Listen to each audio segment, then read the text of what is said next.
And the goal of the puzzle is to fit all 3 parts inside the frame in such a way that all openings will be covered. There is a very easy way to pack all parts inside the frame like that, but as you can see, there is a gap here that is not the correct solution. Find another way how to fit parts inside of the frame. This is the Minima 12 puzzle. This puzzle was designed by Frederic Boucher and made by Pelican.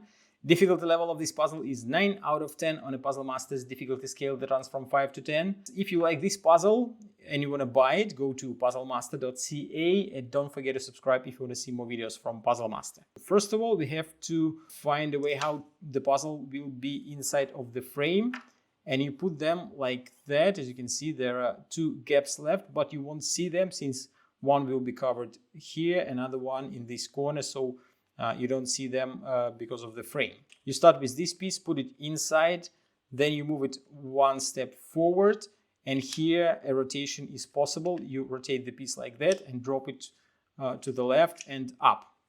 The next one will be this piece. You put it inside and rotate it immediately.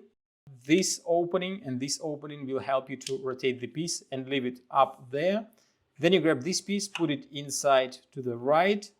Then you drop this piece down, move this piece to the left, move this piece up and this inside, and the puzzle is almost solved. Actually, it is not solved since I haven't finished a very important step. As you could see, there was a gap right here, but we can get rid of it.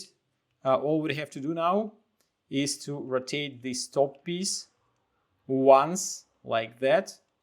Move it to the left, move this piece up, this inside, and the puzzle is solved. If you like this puzzle and you want to try other puzzles from the Minima puzzle series, go to puzzlemaster.ca.